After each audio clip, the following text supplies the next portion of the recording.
फिर वो चेला वहाँ से भी वो एक दिन फिर दोनों, वो पहले वाला उसका गुरु भाई जो सिद्ध वाला चेला था और स्वयं, वो कहीं एक समागम था, कोई संतों का मेला सा भर जाता है एक दरिया के ऊपर, यानी नदी के ऊपर किनारे पर।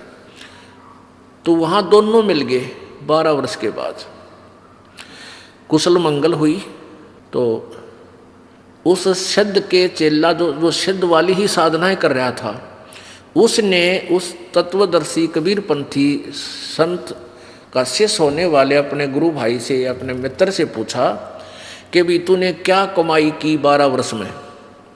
तो कबीरपंथी शिष्य का चेला होने के बाद वो शिष्य कहता है कि मन ने तो भाई सब कुछ पा लिया, कल्याण का मार्ग मिल गया, भक्ति का सही विधि मिल गई, अपनी भक्ति कर रहा हूँ और कल्याण हो जाएगा। कहने लगा कोई तूने सिद्धि प्राप्त करी है तेरे पास कोई? तो बोला भाई ये डड़े डोन की हमने कति जरूरत कोई ना। तो वो कहता है सिद्ध का चेला कि देख तने तो जीवन खो दिया अपना, और मैंने 12 वर्ष में सिद्धि प्राप्त की है। क्या की है? जल के ऊपर के ऐसे चला गया परले किनारे जैसे जमीन पर चलता है, और फिर वापस आ गया न्यो का न्यो पट पट पट करता हुआ, और न्यो गर्व से कहता देखा तने तो अपना जीवन खो लिया, मैंने देख कितनी सिद्धि कर ली। वो कबीरपंथी शिष्य का जो चेला था वो कहने लगा भले आदमी तने 12 वर्ष में 2 अन्य की कमाई करी, यो किश्ती वाला एक आना में तो परली तरफ ले जाता है, एक आना में उल्टी छोड़ दे, तने तो 12 वर्ष में 2 अन्य कमाई करी है, क्यों डरे ढो रहा है? फिर वो मित्र था, उसको भी परमात्मा की चाह थी, उसको पूरा ज्ञान समझाया। तो वो भी कहने लगा भाई फिर मन तो जीवन खो दिया, मुझे भी अपने गुरुजी से मुझे भी ये नाम दिला दे, मेरा कल्याण करवा दे। फिर वो शिष्य रोने लग गया जो कबीरपंथी शिष्य का चेला था, फिर वो रोने लग गया। तो वो सिद्ध कहने लगा कि आप क्यों रो रहे हो? तो वो बोला कि वो कबीरपंथी संत बोला कि अभी ईब तेरा कल्याण हो नहीं सकता, मैं इसलिए रो रहा हूँ। अब वो चेला वो सिद्ध कहने लगा भी ऐसी कौन सी बात है, मेरा कल्याण ना हो, मैं ऐसा दुर्भाग्यशाली प्राणी हूँ क्या मेरा कल्याण नहीं होगा जब आपका हो गया? तो उसने कबीरपंथी संत ने कहा कि भाई मेरे गुरुजी शरीर छोड़ गए, यदि मैं तुझे उनसे नाम दिलाता तो वो है नहीं। तो वो इतना ज्ञान तो होता ही है। तो वो सिद्ध कहने लगा भाई वो किसी को अपना उत्तराधिकारी बना के गए होंगे, मैं उससे ले लूंगा नाम, मुझे कल्याण कराना है। कहने लगे तू उससे नाम ले नहीं सकता जिसको वो उत्तराधिकारी बनाकर गए हैं, क्योंकि वो सिद्ध जब वो एक गुरु के चेले थे दोनों, तो जो सिद्ध अभी भी सिद्धि ही कर रहा था वो सीनियर था, और वो कबीरपंथी शिष्य बना वो उसका जूनियर था उस पहले वाले गुरु के। यहाँ सीनियर जूनियर की बीमारी सारा है। तो इसलिए उसने नो सोचा कि यो सीनियर है मेरे तर मन ने मेरे पास यू नाम ले नहीं सकता, और ले लेगा तो यू कर नहीं सकता, क्योंकि इसके मन में यू काटा खटकेगा कि तुम मेरे पथ बाद का लगा हुआ है, इसलिए रो रहा था। तो वो सिद्ध कहने लगा कि भाई ऐसी बात नहीं है, मैं नाम लूंगा, मैंने तो अपना कल्याण करवाना है, मेरे समझ में आ गई तेरी बात सारी, कति डड़े डोल दिए, मैंने जीवन खो दिया, घर छोड़ा इसीलिए था कि भगवान पाऊं, और मैं पर रूपा के गया। तो उसने कहा कि इस दास को आदेश देकर गए हैं, वो शरीर छोड़ गए थे, और मेरे से नाम आप ले नहीं सकते क्योंकि आप मेरे तो सीनियर थे। उसी समय वो सिद्ध पुरुष जो सिद्धि करता था, सिद्ध बना रहा था, अपने ही जूनियर के पैर पकड़ दिए, चरण टेक दिए, नहीं बोले ऐसा सस्ता सौदा घर का गुरु है, इस तो बढ़िया वस्तु और कहाँ मिलेगी, मैं आपका बच्चा और आप मेरे परम पिता। जब भक्ति करनी है, परमात्मा पाना है, तो इसमें मर्यादा भी तो रखनी पड़ेगी। आप मेरे गुरुदेव, मैं आपका बच्चा, मैंने नाम दे दे, रुका नहीं जाता। तो पुण्यात्माओं ऐसे हमने हर तरह से जो ना अपने आप को सेट करना पड़ेगा। हर प्रकार की बीमारी से निकलना पड़ेगा, मान से, बड़ाई से, ऊंच नीच से, इसे हटना पड़ेगा। तो यहां क्या बताते हैं, एक सिद्धि जल डूब न जाई, एक सिद्धि जल पैर न लाई, एक सिद्धि बो चोले धार है, एक सिद्धि नीतत्व विचार है। एक बार ये दास कुछ भक्तों को लेकर के सहारनपुर गए थे। सहारनपुर के अंदर एक विशेष स्थान है अपने परमात्मा का, और एक बहुत ही अनमोल उदाहरण है संत गरीबदास जी, जिनको कबीर परमेश्वर प्राप्त हुए थे, मिले थे छुडानी गांव में। सतलोक से चलकर वो परमेश्वर आए थे, और गरीबदास जी गांव छुडानी, जिला झज्जर, हरियाणा, भारतवर्ष की भूमि पर सन 1717 में उनका जन्म हुआ था। गरीबदास जी का जब 10 वर्ष के हो चुके थे, वो गौओं के पाली गवाले थे खेतों में, वहां परमेश्वर आकर मिले थे। उसके बाद परमात्मा ने उनको साक्षात्कार कराया और अपना सतलोक दिखाया, जहां परमेश्वर रहते हैं, जहां से हम बिछुड़कर आए हुए हैं। तो आगे चल के गरीबदास जी ने परमात्मा कबीर जी की महिमा कलम तोड़ आंखों देखा हाल पूरा लिखा हुआ है, जिसको ग्रंथ सदग्रंथ साहिब हम बोलते हैं, जिनका ये पाठ चल रहा था 3 दिन उस अमरवाणी का। तो गरीबदास जी द्वारा लिखवाई गई वो वाणी है। तो गरीबदास जी का एक शिष्य था। गरीबदास जी कहीं सत्संग करने जा रहे थे, और वहाँ एक सहारनपुर का भूमड़ नाम का एक सैनी था, सैनी जाति से एक भूमड़ सैनी नाम का एक भक्त सहारनपुर का कहीं अपनी रिश्तेदारी में गया हुआ था। वहाँ गरीबदास जी सत्संग कर रहे थे। उस पुण्यात्मा ने सत्संग सुन लिया और गरीबदास जी से उपदेश ले लिया। फिर वो छुड़ानी जाने लग गए, जहाँ गरीबदास जी प्रत्येक पूर्णवासी को सत्संग किया करते थे। अब वो धीरे धीरे इतने प्रभावित हो गए वो भूमड़ जी, भूमड़ भक्त सैनी, के प्रतिदिन ना प्रति महीना सहारनपुर से चलकर छुड़ानी आने लग गए।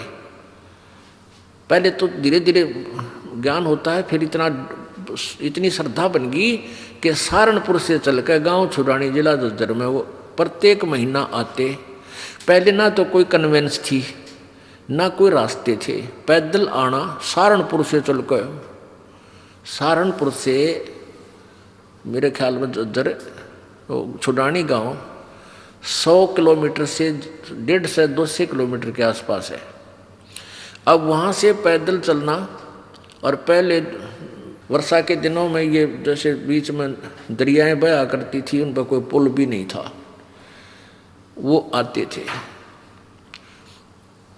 वो ऐसे पिछले 1 वर्ष से ऐसा उसने प्रक्रिया कर ली। अब गरीबदास जी ने कहा, बेटा ऐसे दुख ना पाया कर, तू 1 आधा महीना छोड़ कर आ जाया कर। नहीं बोला, गुरुजी मेरे पर डटया नहीं जाता, मुझसे रुका नहीं जाता। तो गरीबदास जी बोले, कोई बात ना, ले बेटा तेरी मौज है। अब क्या हुआ कि गरीबदास जी ने भादुआ सुदी दूज को शरीर छोड़ना था। उससे पहले उस भगत से कह दिया, बेटा अब तू यहां मत आना, ये मेरा ऑर्डर है, आज के बाद यहां नहीं आएगा। अब भूमड़ रोने लग गया, भूमड़ भगत रोने लग गया। काफी रोता रहा कि गुरुजी ने भाई बड़ा आदेश दिया, क्या बात है, मेरे से कोई त्रुटि बन गई, कोई गलती होगी मेरे से। परमात्मा गरीबदास जी बोले, बेटा क्यों रो रहा है? कि जी यूँ रो रहा हूँ, मुझ दास से कोई गलती तो नहीं बन गई, आपने यहाँ न आने का आदेश, आपके दर्शन ना करने का आदेश दे दिया। परमात्मा ने कहा, गरीबदास जी ने कहा कि दर्शन ना करने का आदेश नहीं दिया मैंने, यहाँ न आने का आदेश दिया है। मैं तेरे पास वहीं आऊँगा बेटा। बालक मैंने शादी कर दी, 4 लड़के थे, 2 लड़की गरीबदास जी के पास संतान थी। लड़कियों ने शादी नहीं करवाई, ब्याह नहीं करवाया था, वो आजीवन ब्रह्मचारी रही थी अपनी भक्ति की। 4 बच्चों का ब्याह कर दिया। अब मैं फ्री हूँ बेटा, वहाँ आऊँगा तेरे पास, और तेरा बाग है बताते हैं वहाँ। अच्छा कहाँ जी, आपकी दया है, आपकी कृपा से ही तो सब कुछ हो रहा है। तो भाई उस बाग में मेरी एक झोपड़ी डाल दिए बेटा, मैं भी अपना भजन करूँगा और तेरे को सेवा दर्शन हो जाएंगे। तो बड़ा खुश होया और वापस चला गया। अब इंतजार कर रहा है, गुरुजी आए नहीं। उधर क्या हुआ, गरीबदास जी ने वो शरीर छोड़ दिया भादुआ सुदी दूज को सन 1778 में। तो 6 महीने हो गए। अब भूमड़ वहां रोए जैसे धर्मदास जी रोया करते तरफ में। और इतना बुरा हाल हो गया, हे भगवान क्या हो गया। और उधर से उसका बाग सूख गया। बाग कति सारा में कीड़ा लाग के कति सारा सूख गया। उसने सोची भाई मेरे भगवत जरूर अवश्य गलती बनी है जब गुरुदेव ने मुझे वहाँ दर्शन करने की मनाही कर दी। अरे इधर से यहाँ मेरा बाग सूख गया। अपने आप को कोस रहा है, अपने अवगुणों को ढूंढ रहा है। मैंने कौन सी गलती ऐसी कर दी जो गुरुजी रूस के मेरे थे। तो 6 महीने रोता रहा। बसंत पंचमी के दिन गरीबदास जी भादुआ में शरीर छोड़ कर बसंत पंचमी के दिन उसी शरीर में 61 साल की आयु के शरीर में, और वह भूमड़ के घर पर जाकर सच्चाई बोल दी। अब भूमड़ चरणों में पड़कर खूब रोया, है भगवान मन तने सोच ली थी कि मेरे से कोई गलती बन गई गुरुदेव, आप रुष्ट हो गया पाए कोई ना। गरीबदास जी बोले भाई कोई बात ना बेटा, थोड़ा सा लेट हो गया, मैंने काम हो गया था। और भाई मेरा जो ना उस बाग में झूपड़ी डाल दे जो तेरे बाग है ना, यहाँ घर में तो मैं नहीं रह पाऊंगा, वहाँ के एकांत में भगत भजन कराया करूँगा। तो भूमड़ बोला महाराज जी वहाँ तो बाग तो सूख गया। गरीबदास जी बोले सूखे बाग में झोंपड़ी डाल दे मेरी, कोई बात नहीं। अब गुरु जी की आज्ञा पा कर उसने वहाँ एक झोंपड़ी एक हट बना दी फूस फास डाल के। हफ्ते पाछे वो सारा बाग हरा भरा हो गया। गरीबदास जी वहाँ बैठते ही सारा नगर देखने आया, वो पूरा शहर देख, छोटा गांव था जब ये शहर बरवाला जितना सहारनपुर, यानी 200 वर्ष पहले की बात है। तो सारा गांव नगर देखना यार, बहुत से उस चमत्कार से भूमड़ कहे मेरे ये गुरुजी हैं जिनकी मैं रोज महिमा गाया करता था, ये बड़े सिद्धि युक्त हैं, बड़े पहुँचे हुए महात्मा हैं। और भाई बहुत से मुसलमान और हिंदू गरीबदास जी के शिष्य वहाँ हो गए। अब क्या बात है कि वहाँ ये दास क्या बताना चाहता था, एक सिद्धि बहु चोले धारे, एक सिद्धि नी तत्व विचारे। वहां एक लाल दास नाम का सिद्ध पुरुष था। उसका भी जहां गरीबदास जी का आश्रम बना हुआ छोटा सा, जहां उन्होंने दोबारा शरीर छोड़ा था, उसके साथ में ही 300-400 फुट की दूरी पर लाल दास जी का बहुत बड़ा मंदिर बना रखा है। वो शिव विष्णु पुजारी था। अब क्या हुआ कि वहां 35 वर्ष तक गरीबदास जी उसी रूप में रहे। हिंदू और मुसलमान दोनों ही गरीबदास जी के शिष्य बने, क्योंकि ये ज्ञान ही एकता उपजाने का है। उनका ऐसा ज्ञान है कबीर जी का। तो वहाँ शहर सहारनपुर शहर के अंदर एक आश्रम बना हुआ है। भूमड़ का पूरा घर था, वो उसका संतान नहीं थी। परमात्मा ने उसका कल्याण करना था, इसलिए उसको झंझट में फंसाया नहीं। तो उसने सारा ही अपना घर भी आश्रम के रूप में बना दिया था। आज भी वहाँ विद्यमान है। गरीबदास जी की परंपरा का एक आधा कोई भक्त वहाँ रह रहा है। ये दास देख के आया था। तो वहाँ 35 वर्ष की आयु के बाद शरीर छोड़ दिया। तो वहाँ उस बाग के अंदर ही उस शव को अंतिम संस्कार वहाँ दफना रखा है वो शरीर। तो अब क्या हुआ, जब शरीर छोड़ दिया गरीबदास जी ने, यानी शरीर त्याग दिया वहाँ पे, तो वहाँ काफ़ी भक्त शेष हो गए थे। तो उन्होंने सोचा भी छुड़ानी वाले जो इनके वंशज हैं, गरीबदास जी के बच्चे हैं, संतान है, उनसे पता करके आओ कि महाराज जी के शरीर को यहाँ लावा या वहीं अंतिम संस्कार कर दे। 2 घोड़ों पर 2 व्यक्ति सहारनपुर से चले, छुड़ानी आए। तो उनसे कहा कि भाई ऐसे ऐसे गुरुजी ने शरीर त्याग दिया है। महाराज गरीबदास जी ने, यानी आपके दादा ने, परदादा ने, पिताजी ने, जैसे भी उनके नेक थे, तो सहारनपुर में, और आप बताओ क्या करना है उनको, यहाँ कहो तो यहाँ लाएं कोई बैलगाड़ी में डाल के, और या ये कहो कि वही अंतिम संस्कार कर दें तो वो आप साथ चलो हमारे, उनका अंतिम संस्कार कर देते हैं। गांव वाले कहते हैं भाई तुम क्या कहने लगे, वो उनके गरीबदास जी के वंशज यानी पोता पोती बेटा बेटी कहने लगे कि क्या कह रहे हो भगता आप, गरीबदास जी यानी गुरु महाराज तो 35 वर्ष पहले शरीर छोड़ दिया था और ये इनकी यादगार बना रखी, छुड़ानी में एक छतरी बना रखी है, छतरी साहब बोल रहे हैं उसको, जहाँ गरीबदास जी के शरीर का अंतिम संस्कार करा था, वो एक यादगार बना रखी है।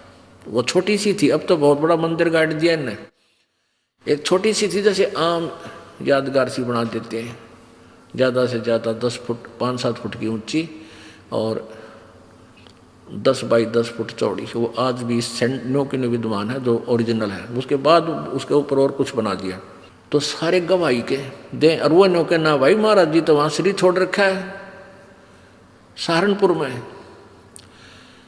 तो उनका ना यकीन होया, 2 व्यक्ति घोड़े पर सवार होकर वहाँ से घोड़े लेकर और फिर वहाँ पहुँचे, वहाँ जाकर देखा ज्यों कहते हो शरीर, और वही गरीबदास जी वहाँ शरीर छोड़ रखे।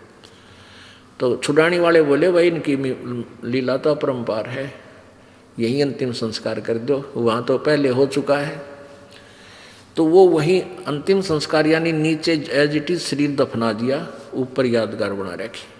ये दास वहाँ गया सन 1998 में, तो वहाँ देखा, यही बिल्कुल क्लियर देखने के लिए सच्चाई है या कैसा है, बिल्कुल सच्चाई पाई। और वहाँ विराजमान एक लेडी संत थी, उसने बताई कि जी ऐसे ऐसे सारी कहानी सत्य है। उनके समय का वहाँ एक पलंग भी है जिस पर गरीबदास जी विश्राम किया करते थे, वहाँ ग्रंथ साहिब भी यही लिखा हुआ था, हस्तलिखित उनके पास विद्यमान है।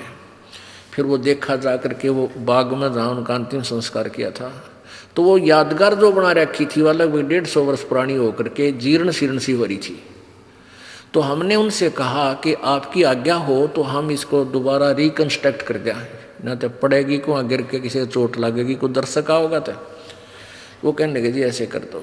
फिर हमने क्या किया कि नीचे का पोर्शन नहीं छेड़ा, वो पुरानी छोटी छोटी ईंटों से बना हुआ था, उसके ऊपर की दोबारा से बढ़िया ईंटों से और एक अच्छा गुम्बद सा बना के वो तैयार किया, और उसके ऊपर पूरा एक बोर्ड लगा रखा है, पूरी कहानी लिखी हुई हमने कि ऐसे ऐसे ये हुआ था। अब कहने का भाव ये है दास का कि उन्हीं के साथ में एक लाल दास जी थे, तो उनके बारे में क्या प्रसिद्ध था कि वो अपने भक्तों के निकलता था तो मांगने जाता था आहार। एक कहता था मेरे पास हमारे घर भी आए थे लालदास जी, एक दूसरे शहर में कहता था यहाँ भी लालदास जी आए थे। तो वो एक सिद्धि बहुचोले धारे, उसके पास एक हल्दी की गांठ थी या हल्दी की एक ही गांठ थी, यानी एक सिद्धि थी, उसने महात्मा पा के गया। लालदास जी के क्या करते, उसने अपना नियम बना रखा था, वो सिद्धि से यानी वहाँ जाता था, गंगा पर स्नान करके आता था प्रतिदिन, सुबह उठता और गंगा पर स्नान करने जाता था और शाम को वो वापस आ जाता था। अब सुबह 4 बजे चलता, शाम ने आता, ऐसे उसने अपना मनमुखी नियम बना रखा था। एक बार वो बीमार हो गया, बीमार हो गया तो चिंतित हुआ। गरीबदास जी उनके पास जाते थे, उन्हें ज्ञान भी समझाते थे, पर वो अनाड़ी कति नहीं माना था। वो इतना बीमार हो गया कि उसको चिंता होगी कि भाई मैं अब स्नान नहीं कर सकूंगा गंगा में। तो गरीबदास जी उसको चिंतित देखकर कहने लगे भाई चिंता ना करे, सवेरे गंगा यहीं आ जाएगी तेरे आसपास ही। अब उसने चिंता होगी कि भाई कैसे आवेगी। गरीबदास जी ने वहाँ जाकर खड़ा होगा कि आजा लालदास। उस जहाँ लालदास जी का वो आश्रम है उससे 100 फुट की दूरी पर वह अब भी गंगा बह रही है, छोटी सी नाला सा है, उसको गंगा जैसा ही जल है उसमें। तो गरीबदास जी ने ऐसे इशारा कर दिया, थोड़ी सी दूरी से नीचे से अपने आप एक झरना सा फूटा और पानी बहने लग गया। अब लालदास जी सोचने लगे कि भाई क्या पता यो वही गंगा है या दूसरी। वो नहा तो लिया उस दिन, क्यों उसका तो प्रण वो नहा ले, फिर उसको चिंता होगी, उसको चिंता होगी कदे गरीबदास ने मुझे बहका दिया हो और नहाने के लिए अपनी सिद्धि तो यहीं से को जल निकाल दिया हो। एक उसका चेला था लालदास जी का, वो गंगा पर स्नान करके आया था उस दिन, और उसकी धोती रह गई उधर एक लोटा, उस गंगा में बह गया, उस ओरिजिनल गंगा में हरिद्वार में। तो वो वहाँ आया, वो कहने लगा, गरीबदास जी बैठे, लालदास जी बैठे थे। लालदास बोला, अरे कई दिन में आया, अगजी गंगा नहान गया था। अच्छा भाई, और ठीक? हाँ ठीक हूँ जी। और कहने लगा, जी एक लोटा भी रह गया मेरा, गंगा में बह गया, अरे एक धोती बह गई वहीं पर, तेज धारा थी। गरीबदास जी बोले, भाई यहाँ है तेरी धोती और लोटा, इस गंगा में पड़े हैं, यहाँ ये वही गंगा है जो वहाँ तू नहा गया है। अब लालदास जी ने सोचा, भाई जय इसके धोती लोटा यहाँ पा गए तो सचमुच या वाह गंगा है। दोनों तीनों उठ कर गए, वो धोती लोटा वहीं, वह लोटा धोती और पड़ोस होकर वहीं पड़े, उन पैर साथ में गांठ के, वैसे कच्चा ही गांठ था। वो लोटा उठाया, उस पर नाम था, उस भगत का नाम खुदवा रखा था उसने। ने बोला, महाराज जी तो सचमुच वाह गंगा में तो हरिद्वार नहा गया था और वहाँ खूब गुम हुए थे, ये पाए यहाँ पर। तब उस लालदास का पेटा भरा, इतना उसकी मृत्यु का निकट आ गया, मालिक की वाणी उसने संभाली कोई ना। तो पुण्यात्माओं, इस तरह हम कहाँ विचलित थे। और संत सब कूप है, केते सरिता नीरी, दादू अगम अपारे है, ये दरिया सत्य कबीरी। ईश्वरीय शक्ति से युक्त बहुत से संत आपको मिलेंगे। अब जैसे कुछ तो कुआ टाइप समझ लो, कुआ इतना ही काम कर सके, आपके पीने का काम चला दे, पानी का पीने का नथिंग, और फिर इसके उससे ज्यादा नहीं। और एक जरीता नीर, और संत सब कूप हैं, केते जरीता नीर, दादू अगम अपार है, ये दरिया सत्य कबीर। और दूसरे जरीता नीर, जरीता माने झरने से निकला हुआ छोटा मोटा नाला। और कबीर परमात्मा को दरिया समझो कि दरिया में नदी से कितना इतना पानी प्रयोग, जल प्रयोग करो, चाहे नहर भी निकाल लो और पशु भी नहा धो लो, उसमें सिंचाई भी कर लो, तो भी जल अंत नहीं होता। यानी पूर्ण समर्थ है कबीर जी। और भी संत छोटी मोटी सिद्धियों से ईश्वरीय शक्ति युक्त नजर आते हैं, लेकिन वो काम चलाऊ सरकार होते हैं। एक सिद्धि पांचों तत्नीरम, एक सिद्धि जो बज्र शरीरम, एक सिद्धि पीवे नहीं खाई, एक सिद्धि जो गुप्त छिपाई, एक सिद्धि जो ब्रह्मांड चलावे, एक सिद्धि सब नाद मिलावे, एता खेल खिलाड़ी खेले, सो हम हंसा पर गट बेले, 24 को ना दिल चावे, सो हंसा शब्द अतीत कहावे। अब भक्त के लक्षण बताते हैं कि इन 24 को भी कोई भक्त इच्छा नहीं करेगा, वो भक्त है, वो शब्द अतीत है, वो परमात्मा का प्यारा है, वो मोक्ष प्राप्त करेगा, इन सिद्धियों में कभी भी नहीं उलझे। प्रसिद्धि पूर्ण पटरानी, सतलोक की कहूँ निशानी। कबीर परमेश्वर के पास इन सब सिद्धियों की माँ, यानी सब सिद्धियों की जननी, पूर्ण सिद्धि, प्रसिद्धि पूर्ण पटरानी, और सतलोक की कहूँ निशानी। सतलोक सुख सागर पाया और सतगुरु भेद कबीर लिखाया। हमारे सतगुरु कबीर परमेश्वर जी ने ही हमें इस ज्ञान को दिया। परमहंस देखो परवाना, जन कहता दास गरीब दीवाना। कि आप परवाना माने वो परमात्मा का वास्तविक संदेश, यथार्थ ज्ञान समझो, उसके आधार से भक्ति करो, तब तुम्हारा मोक्ष होगा। अब परमात्मा पाने के लिए हमारे अंदर कितना समर्पण होना चाहिए। जैसे हम पहले कहते थे, तन मन धन सब तेरा, तेरा तुझको अर्पण, क्या लागे मेरा। और चवन्नी दान नहीं कराया करते, चवन्ने नहीं दिया करते। एक हफ्ते में 100 रुपये का बूंदी का प्रसाद बांटा करते, मंगलवार का व्रत रख के।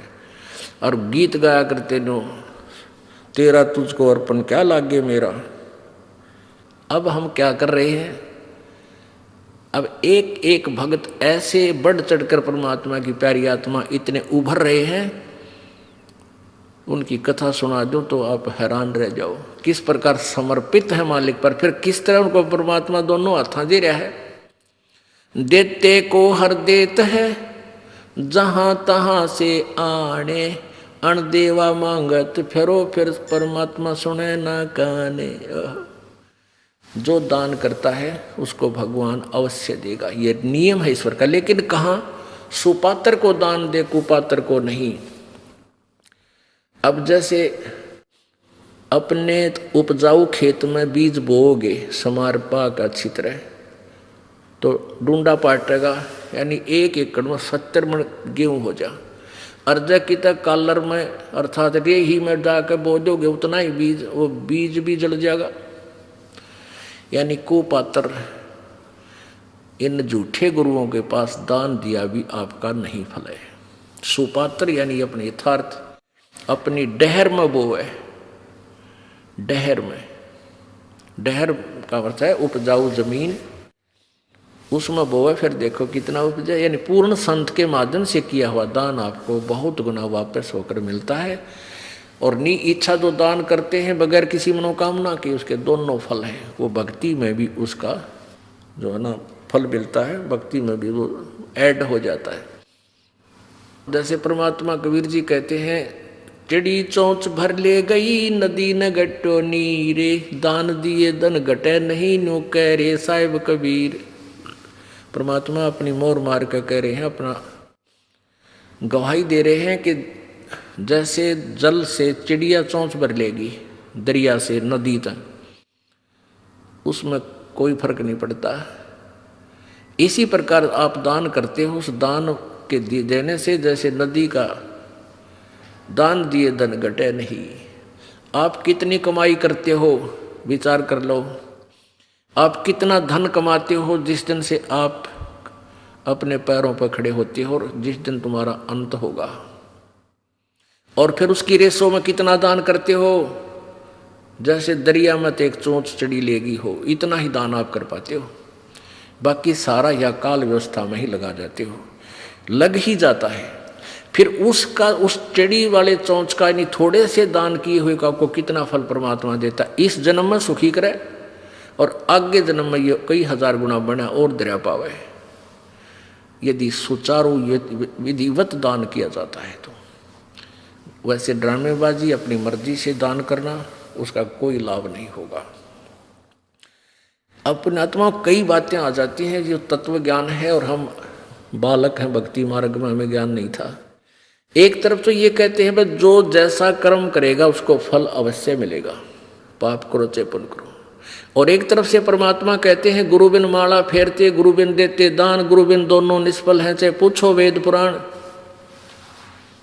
अब गुरु जी के द्वारा दान नहीं किया गया वो व्यर्थ है, निष्फल है, बेकार है, ये भी कह रहे हैं। फिर ये भी कहते हैं मन तो पावेगा अपना किया रे, भोगेगा अपना किया रे। मन तू पावेगा अपना किया रे, भोगेगा अपना किया रे। ये दोनों बात क्यों करवाई? हाँ, इसका भी एक एग्जाम्पल है। जैसे जब तक हमें संत परम नहीं मिलते तो हम दान करते थे। कोई भंडारा करता है, कोई किधर गौशाला धर्मशाला बनवा देता है, कोई प्याऊ लगवा देता है, कोई तीर्थों पर जाकर भोजन भंडारे साधु संत भक्तों को कराता है, उसका भी फल मिलता है, व्यर्थ नहीं है। और वो व्यर्थ भी है। ये दोनों बात कैसे हैं? ऐसे हैं कि जैसे किसी ने पुण्य बहुत कर दिया और परम संत मिला नहीं, झूठे गुरुओं का भी आड़ ले ली, झूठे गुरु भी बना रखे हैं, वो नकली हैं, तो वो क्या होगा कि उसका किया हुआ पुण्य उसे अवश्य मिलेगा, अगले जन्म में वो कुत्ता बन जाएगा। आपने देखा होगा कई कुत्ते, ड्राइवर तो होता मनुष्य और कुत्ता बैठा है माल्य काली का सीट पे, बैक सीट पे, और शीशे में झांकी में गन्नू देखा है बैठ के, बाढ़ मुँह काट गए। और मुनस उसका ड्राइवर है और उसका पालतू कुत्ता, और उस कुत्ते के लिए अलग से एक रूम होता है, और 2 हफ्ते में 2 बार वेटरनरी सर्जन यानी डंगरा का डॉक्टर उसकी चेकअप करके जाता है।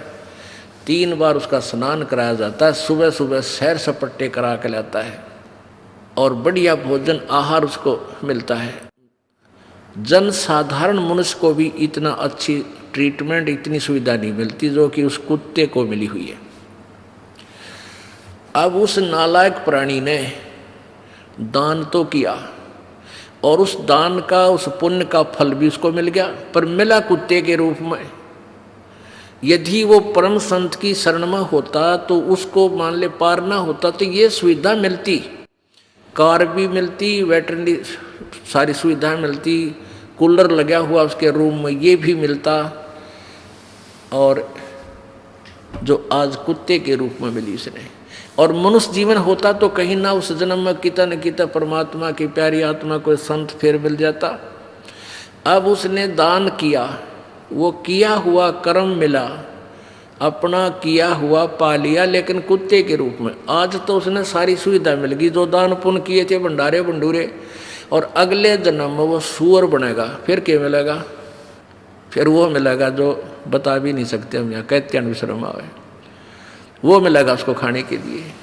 तो कहने का भाव ये, परमात्मा हमें हर तरह से चौकस करना चाहते हैं कि जो तुम कर रहे हो फल वो भी मिलेगा, लेकिन वो फल यूजलेस होगा। गुरु बिन माला फेरते, गुरु बिन देते दाने, गुरु बिन दोनों निष्फल हैं, चाहे पूछो वेद पुराण।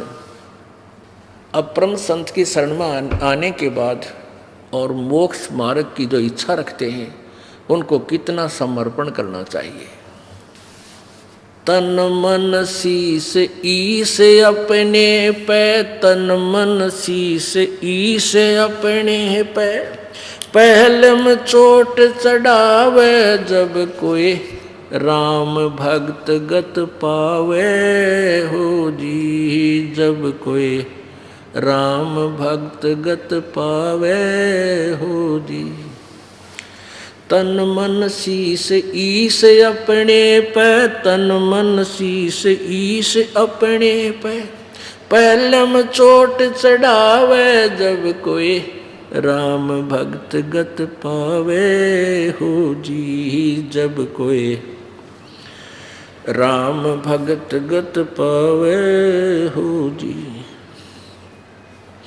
भाई सतगुरु तिलक अजप्पा माला, युक्त जटा रखवावे, सतगुरु तिलक अजप्पा माला, युक्त जटा रखवावे। जत को पीन सत का चोला, भीतर बेख बनावे जब कोई राम भगत गत पावे हो जी, जब कोई राम भगत गत पावे हो जी। भाई लोक लाज मर्याद जगत की, तृण ज्यों तोड़े बगावे, लोक लाज मर्याद जगत की, तृण ज्यों तोड़े बगावे। कामनी कनक जहर कर जाने, तब शहर अगमपुर जावे, जब कोई राम भगत गत पावे हो जी, जब कोई राम भगत गत पावे हो जी। कामनी कनक जहर कर जाने, तब शहर अगमपुर जावे, जब कोई राम भगत गत पावे हो जी, जब कोई राम भगत गत पावे हो जी। तन मन शीस ईस अपने पे, तन मन शीस ईस अपने पे, पहलम चोट चढ़ावे जब कोई राम भक्त गत पावे हो जी, जब कोई राम भगत गत पावे हो जी। भाई जो पति व्रता पति से राती, आन पुरुष ना भावे, जो पति व्रता पति से राती आन पुरुष ना भावे, बस पीहर में सुरत प्रीतम न्यो कोई ध्यान लगावे, जब कोई राम भगत गत पावे हो जी, जब कोई राम भक्त गत पावे हो जी।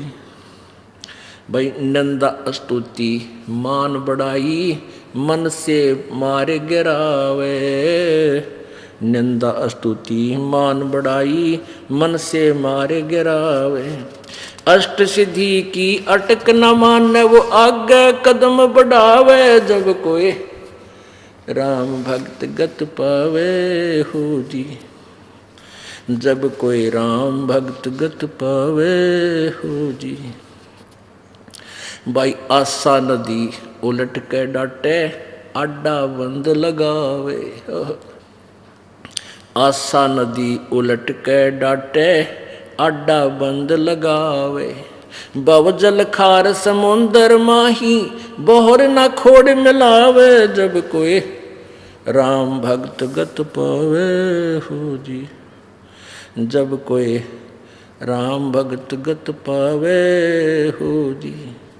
भाई गगन महल गोबिंद गुमानी, पलक माहे पहुँचावे, गगन महल गोबिंद गुमानी, गगन माहे पहुँचावे। नित्यानंद माटी का मंदिर, ये नूर तेज हो जावे, जब कोई राम भक्त गत पावे हो जी। अब क्या बताते हैं, देखो नित्यानंद जी ये विष्णु जी के उपासक थे, और जैसा कि आपको बताया जाता है कि खेल का मैदान है ये भगवान वाला। अब जो जिला स्तर पर खेलते हैं उनके भी नियम वही हैं, और जो इंटरनेशनल स्तर पर चले जाते हैं खिलाड़ी, उनके भी मर्यादा और नियम यही होते हैं। तो ये सभी पर लागू है, ये इस तरह के जो क्रियाएं हैं तो सभी करेंगे तभी वो अपने इष्ट धाम को प्राप्त कर सकेंगे। पहले तो गुरु पूरा हो और फिर समर्पण हो। तन मन शीश कैसे देना होता है, सिर काट कर नहीं देना। एक गुरु के 4-5 चेले थे और उनको शिक्षा देते थे, यही सेम ही गाइड होता है, सबकी एक जैसी गाइडेंस होती है। भाई गुरु जी को की आज्ञा का पालन अवश्य करना चाहिए, तभी जो है शिष्य गुरु जी से लाभ प्राप्त कर सकता है। भाई जो गुरु बचन पे डट गे रकट गे फंद 84 के, कट गे फंद 84 के। वस्तु मिली ठोड़ की ठोड़, मिट गई मन पापी की दौड़। वस्तु मिली ठोड़ की ठोड़, मिट गई मन पापी की दौड़। भरम मिटे मथुरा काशी के, भरम मिटे मथुरा काशी के। भाई जो गुरु बचन पर डट गे रकट गे फंद 84 के। यानी इस तरह की कथाएं तो आम व्यक्ति भी बताता रहता है कि जो परम संत की बात को स्वीकार कर लेता है और गुरु जी के वचन का पालन करता है, आज्ञा का पालन करता है, वही गुरु जी जैसा भी जिस सत्र का वो गुरु है, वो उसका लाभ विशेष तभी प्राप्त करता है। तो एक दिन उस शिष्य गुरुदेव ने चेलों को यही कथा सुनाई, भाई गुरु जी की आज्ञा का पालन तो शिष्य नहीं करता, उसकी भक्ति नष्ट हो जाती है। और कुछ देर के बाद कहता है कि बच्चों आओ, तुम एक मेरा आदेश है कि मेरे सिर में 5-5 जूते मारो। अब चेले राम फंस गए धर्म संकट में। अब भाई गुरु जी का नहीं हाथ कर दिया तो बात बिगड़ गई, और आज्ञा का पालन ना हुआ तो नाश हो गया। बैठे रहे, सन्नाटा छा गया। अब गुरु जी कहता है तुम नहीं क्या शिक्षा दिया करता मैं, भाई बस हो गए फेल सारे। अब बैठे रहे, एक चेला उठा, अपना जूता निकाल के और गुरु जी के चरणों के पास बैठ कर अपने सिर में 5 मारे, पट पट। अब गुरु जी कहने लगे भाई डंडी मत मारा, मैंने मेरे सिर में कहा था, तेरे में नहीं। तो वो चेला कहता है दास का शीश भी तो आप ही का तो है। तो ये विवेक से समर्पण करना है, इतनी ही बात है कि गुरु जी की आज्ञा का यही पालन है कि जैसे गुरु जी कहे उस प्रत्येक मर्यादा का पालन करें। अब गुरु जी क्या कहेंगे, बेटा भक्ति कराया करो, परमात्मा ना भूलियो, बुराई छोड़ दो, बीड़ी शराब मांस तम्बाकू मत पीना। जब तुम ये ना मानोगे तो फिर किसी भगत क्यों डरे ढो, यहाँ आने का फायदा क्या तुम्हारा। तो ये आज्ञा का पालन तक ये शीश देना है। और भाई सत्संग में जरूर आया करो, 100 काम छोड़ कर आया करो, ये आदेश होता है गुरु जी का। और यही पालन नहीं करोगे फिर भगत किसे, फिर लाभ इसे टिंडे मिलेंगे तुम न जिसे करोगे। अब क्या बताते हैं, तन मन शीश ईस अपने पे पहले में चोट चढ़ावे जब कोई राम भगत कत पावे। यानी ये ब्लाइंड फेथ का मार्ग है, भक्ति मार्ग। ब्लाइंड फेथ गुरु जी पर करना होगा। अब इस ब्लाइंड फेथ का लाभ उठा लिया नकली गुरुओं ने। अब भगत श्रद्धालु चले जाते हैं, गुरु जी जो कहते हैं भाई सही है। देखा है लाखों करोड़ों से ऋषि नकलियां के फंसे बैठे हैं, उनकी कोई थ्योरी नहीं, ABC नहीं जानते हुए, और वहाँ बेचारे नहीं बैठे रहते। वह गुरु जी जो कहते हैं सही है, क्योंकि वो श्रद्धालु गणे हैं, वो पुण्य आत्मा ज़्यादा है। और वो नकलियां उनका सूत बैठ गया, लाभ मिल गया। वो कि मैं अटपट मारे जाओ, गुरु बच्चे नो शर लाते रहते। हाँ बहुत ठीक बताई। लेकिन इस तत्व ज्ञान को समझ कर फिर समर्पण करें, फिर अग्रम अग्रम नहीं रहने चाहिए। जिस दिन नाम ले लेते हो आप, उसके बाद नाम लेने से पहले हमने इतने ग्रंथ बना रखे, सारे पढ़ कर देख लो। बना तो भगवान ने रखे थे, हमने तो उनको सरलार्थ करके सिंपल वे से समझा के एक पुस्तक बना रखी है। पहले पूरी अपना सारा संशय दूर करके फिर नाम लेना चाहिए, फिर समर्पण करें जब आपके बात समझ में आ जाता है। और नाम लेने के बाद फिर तुम सोचते हो ऐसा नहीं होता, गुरु जी क्या बता रहे हैं ऐसा ठीक नहीं है, वहाँ भी आपका नाम खंड हो रहा है। फिर ब्लाइंड फेथ करना चाहिए आपने। गुरु जी जो करे फाइनल, क्योंकि आप तो बालक हो, गुरु जी एक टीचर होता है। आप टीचर किस दृष्टिकोण से आपको समझा रहा है, आपकी बुद्धि वहाँ पहुँच भी नहीं रही, इसलिए आप यूँ कह रहे हो ना ऐसा तो ना लगता, ऐसा तो ठीक नहीं है। तो ये नहीं होना चाहिए। ये तो नाम लेने तो पहले होना चाहिए आप में, उसकी पूरी क्लियर करो उस कंसेप्ट को, फिर नाम ले लो। तो क्या बताते हैं भाई, सतगुरु तिलक अजप्पा माला युक्त जटा रखवावे। अब जैसे ऊपर बाल बूढ़ रखवा ले हैं, इतने बड़े बड़े दाढ़ी बढ़वाली, या केवल एक कोपीन बांध कर सारा नी वस्त्र रहते एक लंगोट बांध लिया, कहते हैं ये लोग दिखावाकरण की आवश्यकता नहीं है। सतगुरु तिलक, तिलक जैसे आप लगाते हैं यहाँ माथे पे बिंदी सी, कहते हैं गुरु जी को यहाँ रखो, यानी शीश सिर पे माथे का तिलक, यानी अति पूजनीय। सतगुरु तो तेरा तिलक होना चाहिए, यानी उसको समर्पण होना चाहिए तेरा सब कुछ। और अजप्पा माला जो नाम दे रखा है श्वास का, वो अजप्पा माला, अजप्पा जाप होता है, वो तेरी माला, उसका स्मरण करता रहना। और युक्त जटा रखवावे, युक्ति जो साधन गुरु जी ने बताया है, जो विधि बताई है, वो तेरी जटा है, उसकी उसी तरह तू चल, यानी ऊपरली जटा की जरूरत नहीं। और जत को पीन, यानी एक इष्ट पर आधारित रहना। व्यभिचारणी भक्ति मत करना, गीता जी में भी मना किया है। जो अव्यभिचारणी भक्ति करते हैं वही उस परम पिता को प्राप्त होते हैं।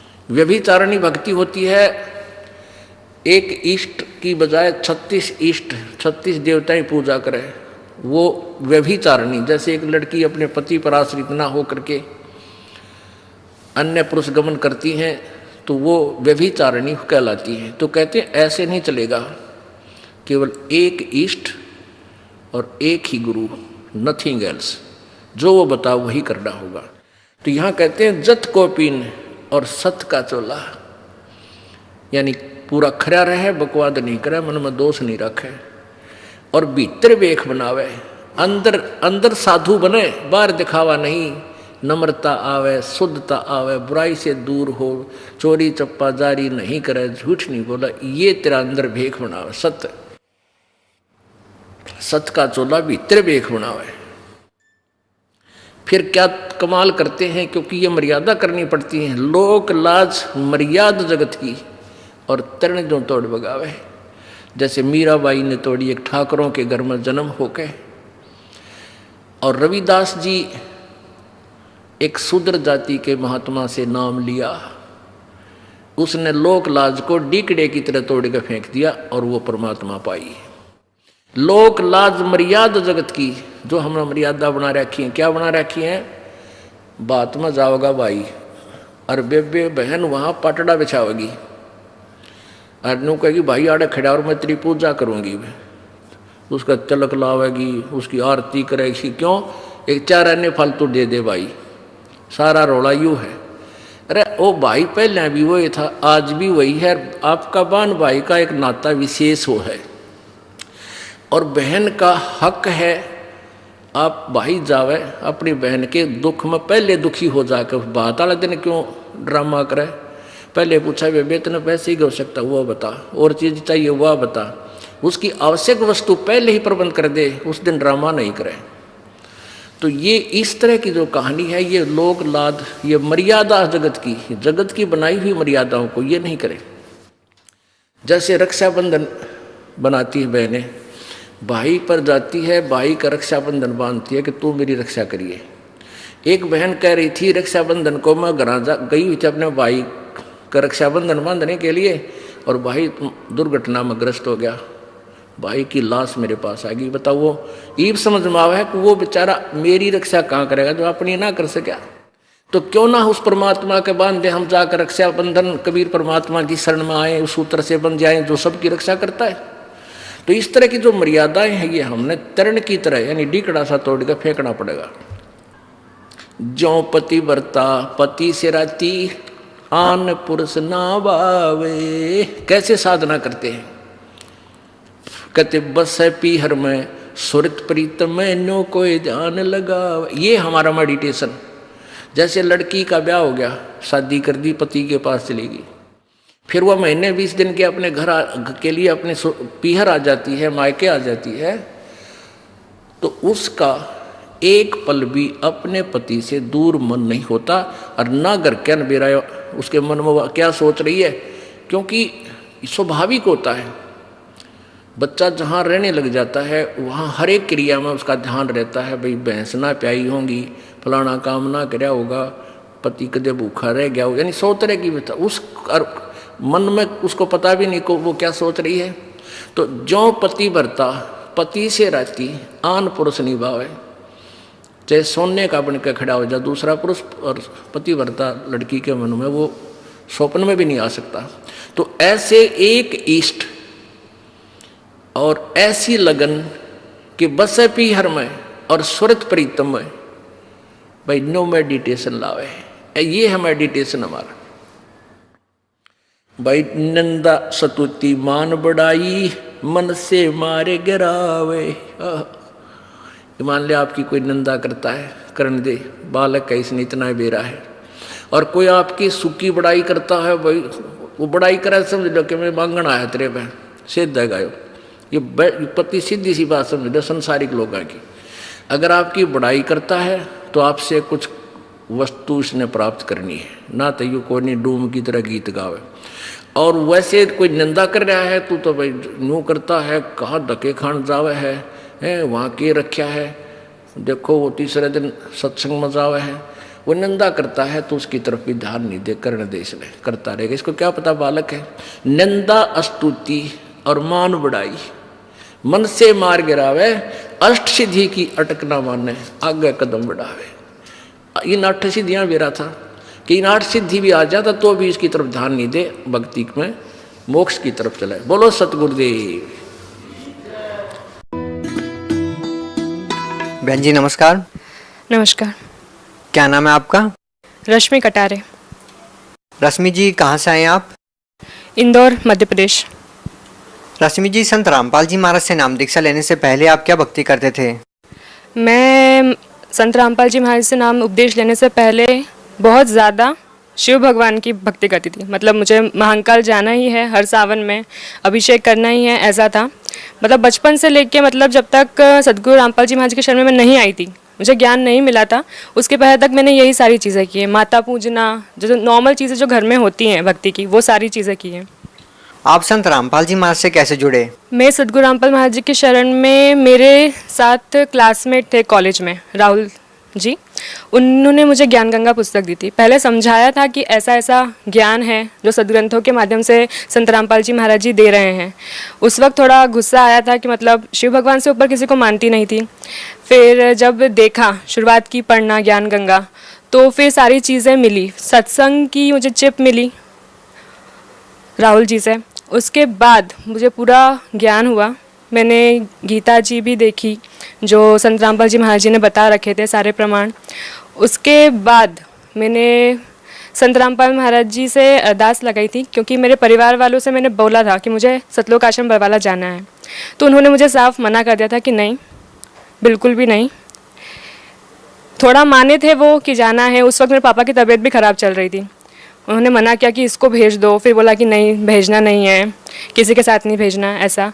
फिर मैंने कबीर साहब से प्रार्थना की थी कि परमात्मा मुझे आना है आश्रम में, सतलोक आश्रम में। फिर उसके बाद ऐसा चेंज हुआ कि मेरी फैमिली में मेरे पापा, मैं और मेरी मम्मा, हम तीनों बरवाला आश्रम पहुँचे। तो इस तरीके से मैं सतगुरु रामपाल महाराज जी के शरण में जुड़ी हूँ। रश्मि जी, आपने संत रामपाल जी महाराज से नाम दीक्षा ली, तो आपको उसके बाद क्या लाभ मिले? सबसे पहला लाभ ये हुआ कि सच्चे भगवान के बारे में पता चला, जो कि संत रामपाल महाराज जी ने सारे सदग्रंथों में से, चाहे वो हिंदू, मुस्लिम, सिख, ईसाई किसी के भी हों, उनमें से निकाल के हमें बताया है कि वो एक मालिक, जो हम बोलते हैं कि सबका मालिक कौन है, एक वो कबीर साहब है। उनके बारे में सारे प्रमाण दिए हैं। दूसरा ये कि जब मैं बरवाला आश्रम पहुंची थी, सतलोक बरवाला आश्रम, तो जब मैं संत रामपाल महाराज जी से आशीर्वाद लेने गई तो उन्होंने जब मेरे सिर पे हाथ रखा, क्योंकि मेरी पूरी बॉडी में मतलब तकलीफ़ें बहुत थी, बुखार, तो मतलब हर हफ्ते डॉक्टर के पास जाना है ऐसा था। बॉडी पेन, लेग दर्द होना, वो हमेशा रहता था। उसके लिए मेरी मम्मा पता नहीं घासलेट का तेल, पता नहीं क्या क्या मुझे लगाती रहती थी नानी जी से पूछ के। फिर जब उन्होंने मुझे सिर पर हाथ रखा सतगुरु रामपाल महाराज जी ने, तो मेरे शरीर में पूरे में थरथरी हो गई। उसके बाद से मुझे बॉडी पेन तो हुआ ही नहीं है। साल भर में एक बार कभी बुखार आ जाता है, फीवर आ जाता है, तो वो बहुत बड़ी बात है। उसके अलावा मुझे मतलब कभी भी बुखार नहीं आया। दूसरा लाभ ये कि नाम उपदेश लेने के 1-1.5 महीने बाद मुझे चिकन पॉक्स हो गया था, जिसे लोग मतलब माता निकलना कहते हैं। एक रात को मुझे बहुत ज़्यादा बॉडी पेन हो रहा था, मतलब ना मैं इधर हो पा रही थी और ना मैं इधर हो पा रही थी। इस कारण से मतलब मैंने कबीर साहब की बहुत महिमा सुन रखी थी, जो भी मतलब उनके आश्रम में लोग जाते हैं, है ना, तो उसी कारण मैंने गुस्से में उनसे बोल दिया कि आपकी तो इतनी महिमा मैंने सुन रखी है कबीर साहब, तो वो कष्ट जो मुझे हो रहा है वो हट क्यों नहीं रहा, वो दर्द मुझे हो रहा है, मैं सो नहीं पा रही हूँ, मुझे सोना है। इतनी ही मैंने बोला था गुस्से में, और मेरी आंखें बंद हो गई।